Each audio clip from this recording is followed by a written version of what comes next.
अधिनायक तंत्र। मैं Kaushal Kumar Sen, assistant professor political science, government arts college Alwar. आज हम शासन की ऐसी प्रणाली जिसे अधिनायक तंत्र कहा जाता है का अध्ययन इस अंक में करेंगे। यह ऐसी शासन प्रणाली है जिसमें शासन की संपूर्ण शक्ति एक व्यक्ति के हाथ में केंद्रित रहती है और यह व्यक्ति सर्वोच्च होता है और वह किसी के प्रति भी उत्तरदायी नहीं होता है।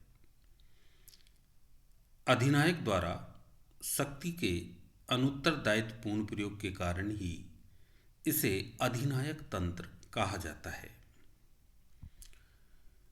अर्थात ये एक ऐसी शासन प्रणाली है जिसमें राज्य की सर्वोच्च शक्ति, जिसे हम संप्रभुता कहते हैं, उसका उपभोग एक व्यक्ति द्वारा किया जाता है और वह व्यक्ति उस राज्य की संप्रभुता का या सर्वोच्च शक्ति का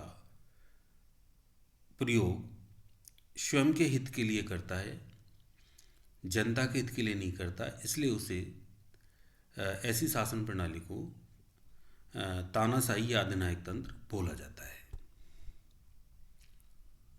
फोर्ड के अनुसार राज्य अध्यक्ष द्वारा गैर कानूनी शक्ति प्राप्त करना ही अधिनायक तंत्र है। विद्यार्थियों को ये विदित होगा कि अरस्तु ने संविधानों के वर्गीकरण में शासन के 3 शुद्ध और 3 विकृत रूप बताए थे। शुद्ध रूप शासन का वह होता है जिसमें यदि कोई एक व्यक्ति शासन करे या कुछ व्यक्ति शासन करे या संपूर्ण जनता शासन करे, यदि वह जनता के हित में शासन करे तो वो शुद्ध रूप होता है शासन का। और यदि वह व्यक्ति या कुछ व्यक्ति या संपूर्ण जनता खुद के हित में शासन करे और जनता पर अत्याचार करे तो वो शासन का विकृत रूप हो जाता है। तो तानाशाही भी इसी प्रकार एक विकृत शासन प्रणाली है जिसमें जो व्यक्ति शासन सत्ता प्राप्त करता है वह गैर कानूनी तरीके से प्राप्त करता है और खुद के हित में उसका प्रयोग करता है और जनता पर अत्याचार करता है। इसी प्रकार सोल्टाउ के अनुसार अधिनायक तंत्र एक व्यक्ति का शासन होता है जिसने अपने पद को मुख्यतः वंशानुगत आधार पर प्राप्त नहीं किया है, अपितु शक्ति या सहमति अथवा दोनों के ही सहयोग से प्राप्त किया है। वह निरपेक्ष प्रभु सत्ता प्राप्त करता है और इसका प्रयोग वह कानून के बजाय मनमाने आदेशों को लागू करके करता है। तो सोल्टाउ की परिभाषा से भी हमें विदित होता है कि एक ऐसा व्यक्ति जो शासन सत्ता को किसी भी प्रकार से प्राप्त कर लेता है, लेकिन वह शासन सत्ता का प्रयोग, उस शक्ति का प्रयोग निरपेक्ष रूप में करता था, उसे उस शासन सत्ता का प्रयोग अपने हित में करता है और लोगों पर अत्याचार करता है और वह अधिनायक बोला जाता है। अपनी स्थापना की प्रक्रिया की दृष्टि से अधिनायक तंत्र एक अवैध व असंवैधानिक शासन प्रणाली होती है जिसे अपने अस्तित्व की रक्षा के लिए सदैव राज्य के भौतिक बल की अत्यधिक जरूरत रहती है। यह शासन प्रणाली राज्य एवं समाज में भेद नहीं करती है और सत्ता के पूर्ण केंद्रीकरण में विश्वास रखती है। यह व्यक्ति व समुदायों की स्वतंत्रता के स्थान पर उनके कर्तव्यों और दायित्वों पर बल देती है। आधुनिक काल में हम अधिनायक तंत्र को एक ऐसी शासन प्रणाली कह सकते हैं जो लोकतंत्र से एकदम विपरीत प्रकार की होती है।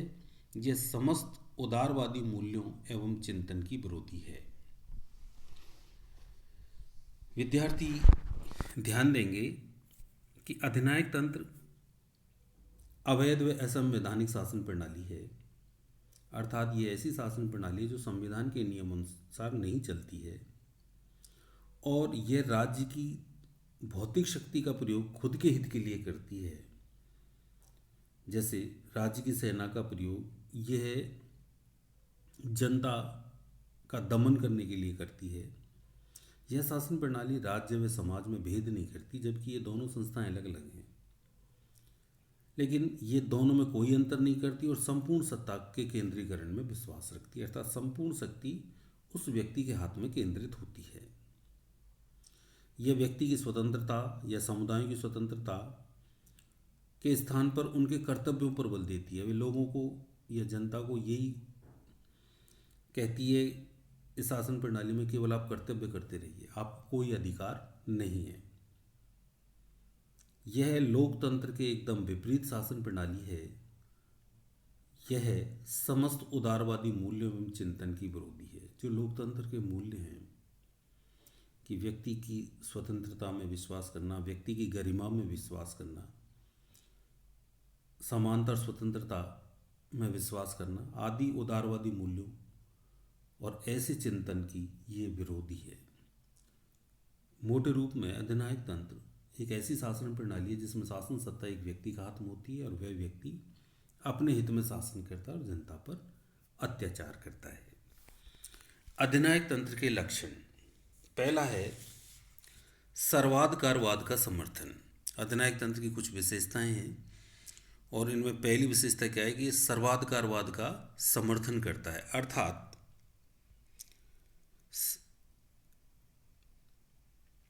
सत्ता के पूर्ण केंद्रीयकरण में विश्वास करता है। इस प्रकार अधिनायक तंत्र निरंकुश शासन की स्थापना भी करता है। इस संदर्भ में अधिनायक तंत्र के प्रमुख लक्षण इस प्रकार हैं।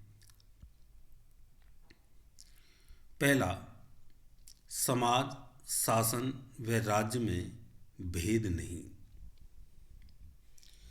अधिनायक तंत्र समाज, शासन व राज्य में कोई भेद नहीं करता है, अतः राज्य की समस्त शक्तियों का प्रयोग शासन द्वारा किया जाता है और शासन व्यक्ति के सामाजिक जीवन में भी पूर्ण हस्तक्षेप करता है। विद्यार्थी यह ध्यान देंगे कि समाज एवं राज्य दो अलग अलग संस्थाएं हैं।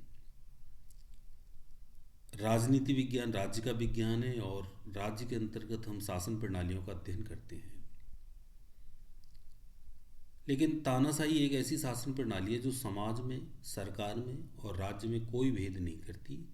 ये व्यक्ति के हर क्षेत्र में उसके ऊपर पूरा अधिकार रखती है। दूसरा है सावयव सिद्धांत में आस्था। अधिनायक तंत्र राज्य को एक शरीर मानता है और व्यक्ति को उसका अंग। इस प्रकार वह राज्य को साध्य और व्यक्ति को साधन मानता है। अतः अधिनायक तंत्र में व्यक्ति की स्वतंत्रता का अंत कर दिया जाता है। सावयव सिद्धांत ये राज्य की तुलना मानव शरीर से करता है। यह राज्य को शरीर मानता है और व्यक्ति को उसका अंग मानता है। इसलिए यह एक आदर्शवादी सिद्धांत होता है जिसमें राज्य को लक्ष्य माना जाता है, साध्य माना जाता है और व्यक्ति उस लक्ष्य की पूर्ति का साधन होता है।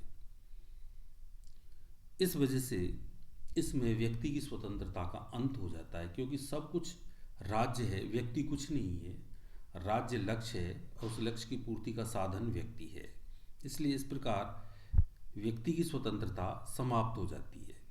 तीसरा, जनमत निर्माण के साधनों का नियंत्रण। अधिनायक तंत्र विचारधारा की स्वतंत्रता में विश्वास नहीं रखता है, अपितु वह अपनी राजनीतिक विचारधारा को ही पूर्ण एवं एकमात्र सत्य मानता है।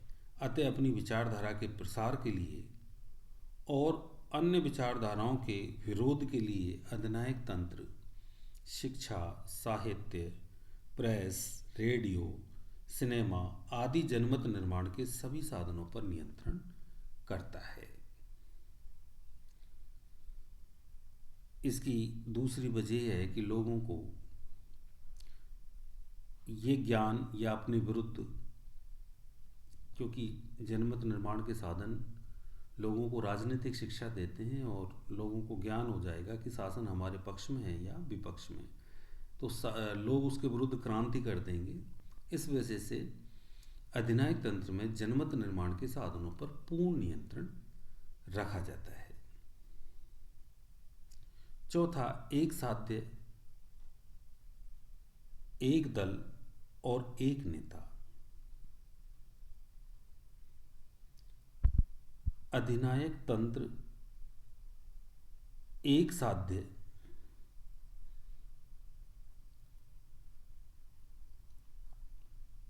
और एक दल की स्थापना और एक नेता में विश्वास करता है। अर्थात राज्य की संपूर्ण शक्ति एक नेता के पास होती है और जैसा इससे पूर्व हमने पढ़ा था कि इसमें साध्य राज्य होता है, इसमें एक ही दल होता है जो उस दल पर उस नेता का पूर्ण नियंत्रण होता है। अर्थात इसमें व्यक्तिगत स्वतंत्रता बिल्कुल नहीं होती, जो कुछ है उसी नेता, उसी दल और उसी राज्य के लक्ष्य में विश्वास करना होता है। पांचवा है विरोध का उग्र दमन। अधिनायक तंत्र अपनी विचारधारा, अपने दल तथा अपने नेता का विरोध किसी भी रूप में स्वीकार नहीं करता है, अपितु सदैव ही अपने विरोध को शक्तिपूर्वक कुचलने को तत्पर रहता है।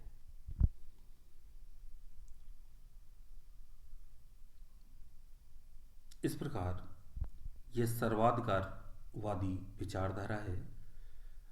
दूसरा, लोकतंत्र का विरोध। अधिनायक तंत्र के आधारभूत सिद्धांत लोकतंत्र से एकदम भिन्न या विपरीत हैं। अतः लोकतंत्र की निंदा और विरोध अधिनायक तंत्र का मूल उद्देश्य है। फासिस्ट व नाजी अधिनायक तंत्र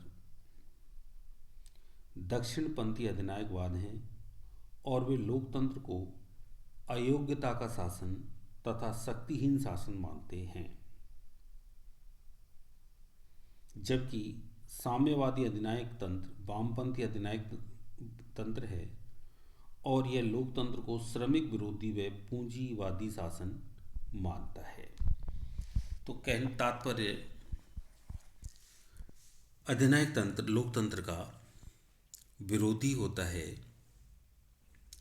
तीसरा, अंतर्राष्ट्रीय जनमत की उपेक्षा। अधिनायक तंत्र राष्ट्रीय हित की रक्षा तथा वृद्धि के लिए विदेश नीति का संचालन कठोरतापूर्वक करता है और आवश्यकता पड़ने पर अंतर्राष्ट्रीय जनमत एवं संस्थाओं की उपेक्षा करता है। इस प्रकार ये अधिनायक तंत्र के मूल लक्षण या विशेषताएं हैं। अब अधिनायक तंत्र का इतिहास एवं वर्गीकरण या अधिनायक तंत्र के प्रकार। अधिनायक तंत्र एक प्राचीन शासन प्रणाली है। यूनान में संकट काल का मुकाबला करने के लिए अस्थायी तौर पर अधिनायक तंत्र की स्थापना की परंपरा थी। इस प्रकार की व्यवस्था प्राचीन रोम गणराज्य में भी थी, किंतु आगे चलकर शासकों ने परिस्थितियों का अनुचित लाभ उठाकर अधिनायक तंत्र को स्थायी रूप प्रदान किया है। ब्रिटेन में क्रोमवेल और फ्रांस में नेपोलियन बोनापार्ट इसी परंपरागत अधिनायकों की सूची में ही आते हैं। तो अधिनायक तंत्र का इतिहास इस अध्ययन के आधार पर हमें विदित होता है कि प्राचीन काल में इतिहास को एक अस्थायी शासन के तौर पर अपनाया जाता था, जो संकट काल का मुकाबला करने के लिए, अर्थात यदि कोई शासन प्रणाली जनता पर अत्याचार कर दिया या देश को अ, संकट काल का मुकाबला करना या किसी देश का ने किसी दूसरे राज्य पर आक्रमण कर दिया है, तो उस आक्रमण का मुकाबला करने के लिए उस समय शासन अधिनायक तंत्र का रूप धारण करता था। लेकिन अब परिस्थितियों इस प्रकार की, अधिनायक तंत्र का स्वरूप ही चेंज हो गया है। पहला सॉरी परंपरागत अधिनायकों की सूची में आते हैं नेपोलियन बोनापार्ट और फ्रांस में, ब्रिटेन में क्रॉमवेल। प्रथम विश्व युद्ध के बाद यूरोप के अधिकांश राज्यों में दलीय अधिनायक तंत्र की स्थापना हुई। रूस में लेनिन के नेतृत्व में साम्यवादी अधिनायक तंत्र की स्थापना हुई। इटली में मुसोलिनी ने फासिस्ट अधिनायकवाद की स्थापना की तथा जर्मनी में हिटलर ने नाजी तानाशाही की स्थापना की। तो ये परंपरागत अधिनायक तानाशाही शासन प्रणालियाँ थी कि प्रथम विश्व युद्ध के बाद जैसे दलीय तानाशाही, एक तानाशाही का दूसरा रूप जिसे दलीय तानाशाही कहते हैं, दलीय अधिनायक तंत्र, एक व्यक्ति का अधिनायक तंत्र जिसमें तो एक व्यक्ति पूरी शासन सत्ता पर अधिकार कर लेता है, और दलीय अधिनायक तंत्र में पूरे दल की तानाशाही देखने को मिलती है। जैसे प्रथम विश्व युद्ध के बाद स्थापित रूस में साम्यवादी अधिनायक तंत्र की स्थापना हुई, इटली में फासिस्ट अधिनायक की स्थापना हुई, जर्मनी में नाजी तानाशाही की स्थापना हुई। द्वितीय विश्व युद्ध के बाद एशिया व अफ्रीका में सैनिक अधिनायक तंत्र भी प्रचलित हुआ, किंतु यह स्थायी रूप ग्रहण नहीं कर पाया। और आगे चल के द्वितीय विश्व युद्ध के बाद एशिया व अफ्रीका में सैनिक अधिनायक तंत्र की भी प्रचलित हुआ, अर्थात सैन्य अधिकारियों ने अपनी सेना को अपने नियंत्रण में करके और शासन सत्ता स्थापित कर ली। लेकिन ये अधिनायक तंत्र ज़्यादा नहीं चल पाया। तो अधिनायक तंत्र का वर्गीकरण पहला है वैयक्तिक अधिनायक तंत्र। इस प्रकार का अधिनायक तंत्र पिछली शताब्दी तक दृष्टिगोचर होता था। इसकी स्थापना नीति कुशल व युद्ध प्रवीण नायक द्वारा की जाती थी। नायक की इच्छा सर्वोच्च व अलंघनीय मानी जाती थी। फ्रांस में नेपोलियन बोनापार्ट का शासन इसी प्रकार का था, अर्थात एक व्यक्ति के पास शासन सत्ता का आ जाना और इस शासन में जो नेता है जिसके हाथ में शासन सत्ता है उसे सर्वोच्च माना जाता है और उसकी आज्ञा का पालन किया जाता है। दूसरा है दलीय अधिनायक तंत्र। इस प्रकार के अधिनायक तंत्र की स्थापना दलीय आधार पर की जाती है। दलीय अधिनायक तंत्र दो प्रकार का हो सकता है, समाजवादी तथा पूंजीवादी। तीसरा है सैनिक अधिनायक तंत्र। इस प्रकार के अधिनायक तंत्र की स्थापना सेना के किसी अधिकारी द्वारा सेना की मदद से की जाती है। द्वितीय विश्व युद्ध के बाद इंडोनेशिया, यूनान, म्यांमार, संयुक्त अरब गणराज्य, Libya, Ethiopia, Somalia, Sudan, Libya, Uganda, Ghana, Pakistan, Afghanistan, Bangladesh आदि में इस प्रकार का अधिनायक तंत्र रहा है। आधुनिक शताब्दी में मुख्यतः दलीय अधिनायक तंत्रों एवं सैनिक अधिनायक तंत्रों के उदय एवं पतन के उदाहरण दिखाई देते हैं। एलन बॉल ने इन दोनों अधिनायक तंत्रों को क्रमशः सर्वाधिकारवादी अधिनायक तंत्र एवं स्वेच्छाचारी अधिनायक तंत्र कहा है। यह उल्लेखनीय है कि समग्रतावादी अधिनायक तंत्र मुख्यतः यूरोप में स्थापित हुए हैं और अफ्रो एशियाई महाद्वीपों में स्वेच्छाचारी अधिनायक तंत्रों अर्थात सैनिक अधिनायक तंत्रों की परंपरा अधिक रही है।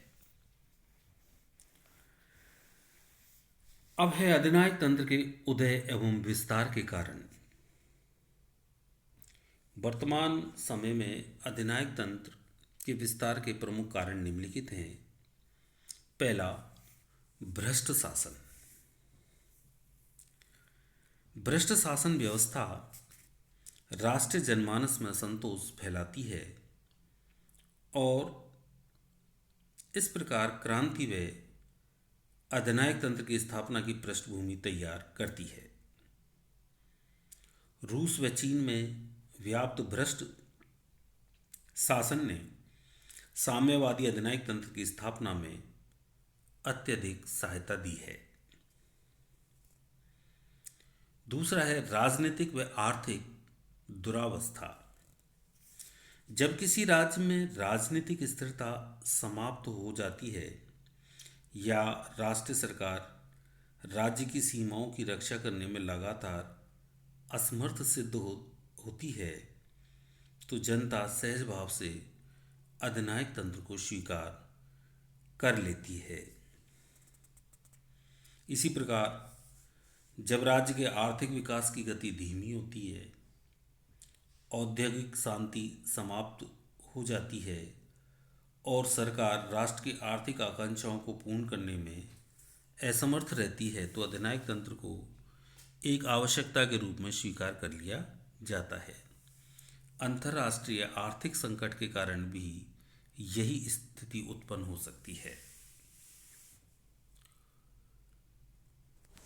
तीसरा है उग्र राष्ट्रवाद। उग्र राष्ट्रवाद भी अधिनायक तंत्र की स्थापना में सहायक सिद्ध होता है। जब किसी राज्य का अतीत इतना शानदार होता है कि आम आदमी उस पर अभिमान करता है, किंतु वर्तमान इतना कष्टकारी हो कि जनता राष्ट्रीय शर्म महसूस करे, तो प्राय उग्र राष्ट्रवाद जन्म लेता है। उग्र राष्ट्रवाद विश्व की एक बड़ी शक्ति बनने की प्रेरणा देता है और प्राय साम्राज्यवाद का भी प्रेरक होता है। प्रथम विश्व युद्ध के बाद इटली, जर्मनी व जापान में इसी भावना के आधार पर अधिनायक तंत्रों की स्थापना हुई। चौथा है प्रजातंत्र की विफलता। प्राय देखना में आता है कि किसी राज्य में सुशासन व समृद्धि के लिए प्रजातंत्र की स्थापना की जाती है, किंतु किन्हीं कारणों से प्रजातंत्र विफल हो जाता है और एक ऐसी निराशा व अराजकता को जन्म देता है जिससे मुक्ति पाने के लिए अधिनायक तंत्र आवश्यक हो जाता है। ऐसी स्थिति तब बनती है जब दूषित दल व्यवस्था का होना या भ्रष्ट नौकरशाही या सत्तालोलुप मंत्रियों का होना, राष्ट्रीय संकट का सामना करने में असमर्थ होना आदि आदि। अब है अधिनायक तंत्र के गुण। पहला, राष्ट्रीय एकता की स्थापना। अधिनायक तंत्र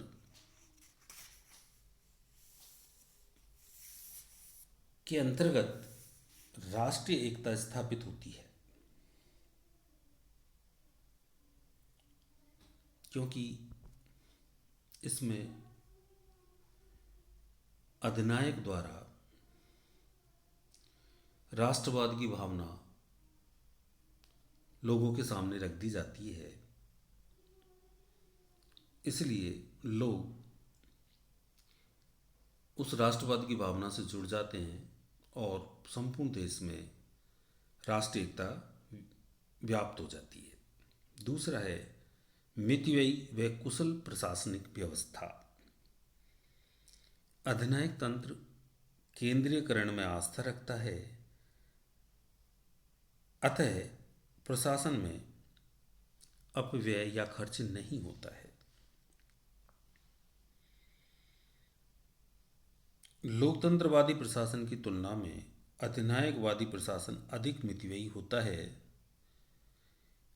क्योंकि इसमें प्रशासन का संगठन कठोर होता है और प्रशासन में पर्याप्त मात्रा में अनुशासन पाया जाता है। तीसरा है शीघ्र समाज सुधार संभव। किसी राज्य के विकास के लिए आवश्यक है कि उसका आधुनिकीकरण किया जाए और इस मार्ग में जो सामाजिक कुरीतियां बाधक हों उन्हें समाप्त किया जाए। अधिनायक तंत्र प्रचार, कानून व शक्ति के द्वारा सामाजिक कुरीतियों को शीघ्र मिटाने में समर्थ होता है।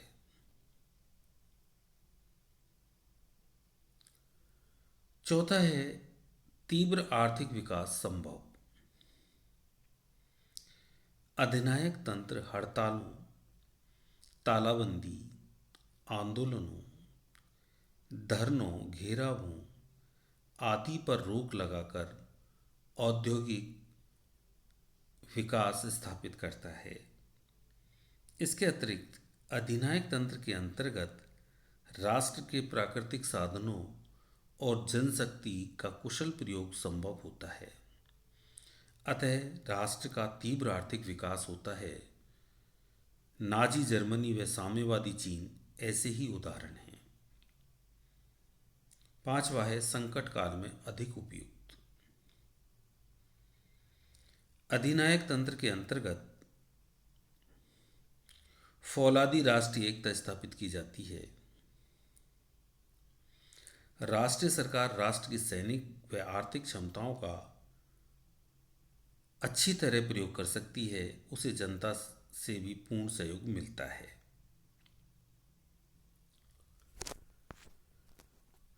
अब है अधिनायक तंत्र के दोष। हमने अधिनायक तंत्र के गुणों का अध्ययन किया। गुण के अंतर्गत यही है कि संकट काल में उपयुक्त शासन प्रणाली, क्योंकि एक व्यक्ति का शासन है इसलिए जो कुछ भी निर्णय लेता है वो तुरंत ले लिया जाता है। अधिनायक तंत्र के दोष, पहला है अविवेकपूर्ण राष्ट्रीय एकता की कुचेष्टा। राष्ट्र की समृद्धि व शक्ति के लिए राष्ट्रीय एकता अत्यधिक आवश्यक है, किंतु उसकी प्राप्ति नग्न हिंसा व क्रूरता के आधार पर नहीं की जा सकती है, जबकि तानाशाही में हिंसा के द्वारा या एक उग्र राष्ट्रवाद की भावना द्वारा राष्ट्रीय एकता पैदा की जाती है। तो राष्ट्रीय एकता अविवेकपूर्ण तरीके से अधिनायक तंत्र में दिखाई देती है। दूसरा, स्वयं में त्रुटिहीन समझने की भूल। शासक द्वारा स्वयं को त्रुटिहीन समझने की भूल की जाती है। अपने अबुद्धि व अविवेकपूर्ण विचारों व कार्यों को सर्वश्रेष्ठ माना जाता है, किंतु इतिहास का मत इस धारणा के विरुद्ध है। उदाहरण के लिए स्वयं को त्रुटिहीन मानने वाले हिटलर व मुसोलिनी ने से अनेक भयंकर भूलें हुई थी। तीसरा है कला व संस्कृति पर विपरीत प्रभाव। अधिनायक तंत्र निरंकुश राज्य में विश्वास करता है, अतः वह कला, साहित्य एवं संस्कृति के क्षेत्र में भी अनुचित हस्तक्षेप करता है। इसका कला, साहित्य व संस्कृति के विकास पर विपरीत प्रभाव पड़ता है और व्यक्ति के साथ ही समाज का व्यक्तित्व भी कुंठित होता है। जैसे हिटलर, मुसोलिनी व स्टालिन के नेतृत्व में क्रमशः जर्मनी, इटली व सोवियत संघ में साहित्यकारों व कलाकारों का क्रूर दमन किया गया था। पांचवा है कुत्सित भावनाओं पर जोर। अधिनायक जनता पर कठोर नियंत्रण बनाए रखने के लिए शंका, भय व विश्व संघर्ष का वातावरण बनाए रखता है। वह जन असंतोष को दबाने के लिए जनता में छिपे विदेशी एजेंटों, प्रतिक्रांति के षड्यंत्रों व निहित स्वार्थों की चर्चा करता है। इसके अतिरिक्त वह विदेशी आक्रमण के भय को बनाए रखता है। क्योंकि विदेशी आक्रमण किसी भी राज्य पे कोई भी शासक यदि विदेशी आक्रमण का भय बनाए रखता है तो उससे राष्ट्रवाद की भावना बनी रहती है और शासन सुरक्षित बना रहता है। अगला है क्रांति व षड्यंत्र का वातावरण। अधिनायक तंत्र के अंतर्गत विरोधी को सहन नहीं किया जाता है और जनमत निर्माण के साधनों पर अधिनायक का पूर्ण नियंत्रण रहता है। इस स्थिति में शासन की नीतियों से मतभेद रखने वाले वर्ग को क्रांति व षड्यंत्र का सहारा लेना पड़ता है। अतः अधिनायक सदैव क्रांति व षड्यंत्र की संभावनाओं से त्रस्त रहता है और जहां भी उसे ऐसी शंका नजर आती है वहां वह बर्बर शक्ति का प्रयोग करता है। निष्कर्ष रूप में हम कह सकते हैं कि अधिनायक तंत्र में जहाँ अनेक गुण हैं वहाँ ही अनेक दोष भी हैं, किंतु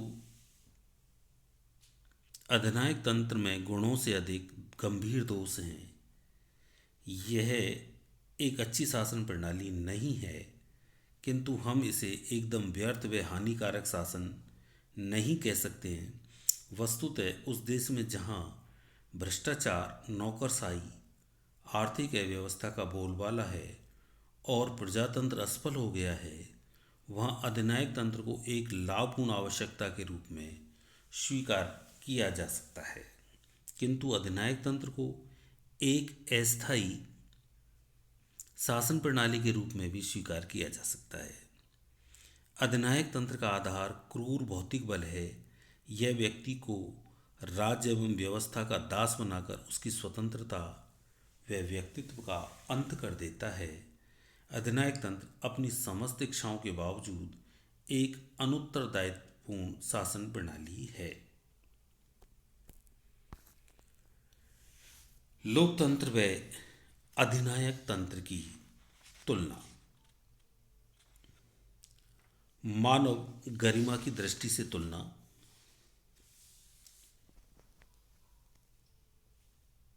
संपूर्ण सृष्टि में मानव सर्वोत्तम प्राणी है और वह स्वयं अपना साध्य है।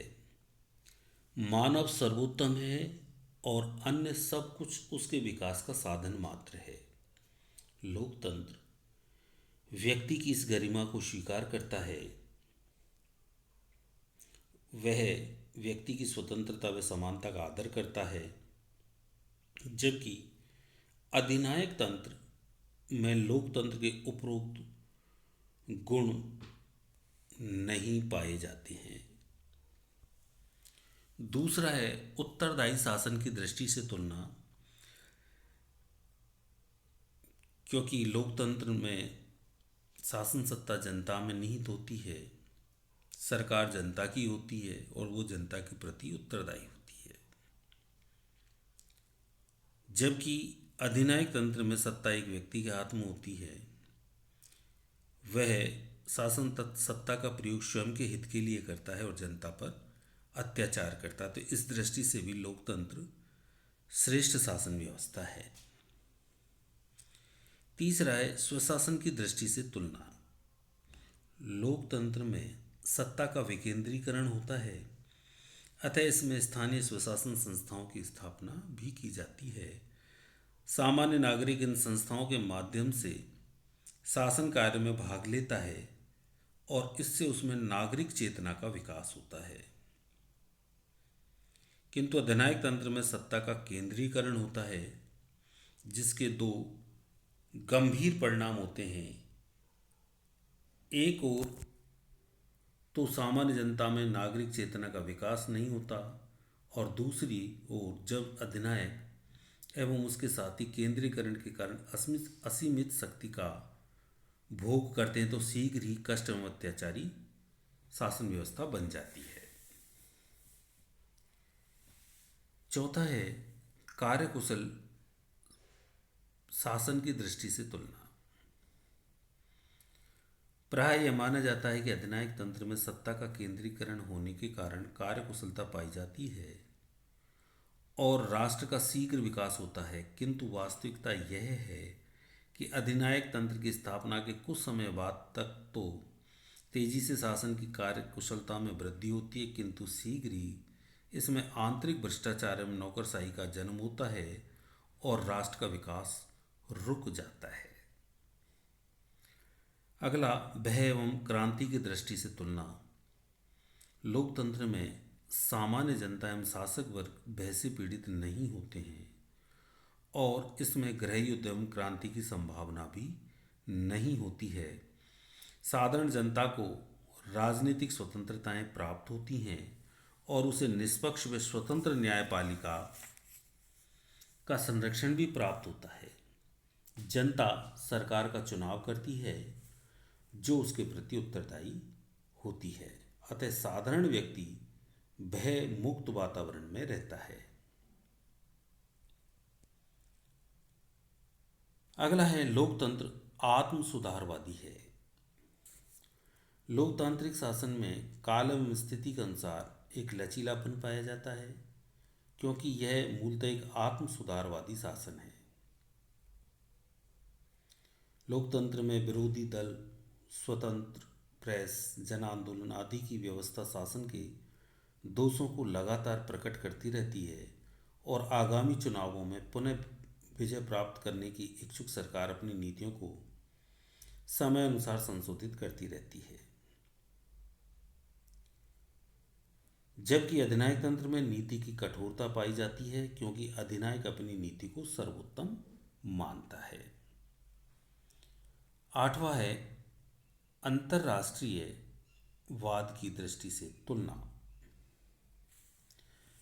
अधिनायकवाद उग्र राष्ट्रवाद को स्वीकारता है और अपनी राष्ट्रीय महत्वाकांक्षाओं की पूर्ति के लिए सैनिकवाद, कठोर विदेश नीति तथा विस्तारवाद की नीति अपनाता है, जिसके कारण राष्ट्रों के बीच हथियारों की दौड़, तनाव तथा युद्ध पैदा होता है, जिससे अंतर्राष्ट्रीय शांति भंग होती है। इसके विपरीत लोकतंत्र अपनी जनता के जीवन स्तर को उठाने में और अधिक विकास में विश्वास करता है। इस उद्देश्य की प्राप्ति के लिए लोकतंत्र सैनिक व्यय को कम करता है और विकास के लिए शांति एवं सद्भाव की नीति पर बल देता है। अतः स्पष्ट है कि अधिनायक तंत्र से निश्चय ही लोकतंत्र श्रेष्ठ है और इसलिए अधिनायक तंत्र को लोकतंत्र का स्थानापन्न अथवा विकल्प नहीं माना जा सकता है। धन्यवाद।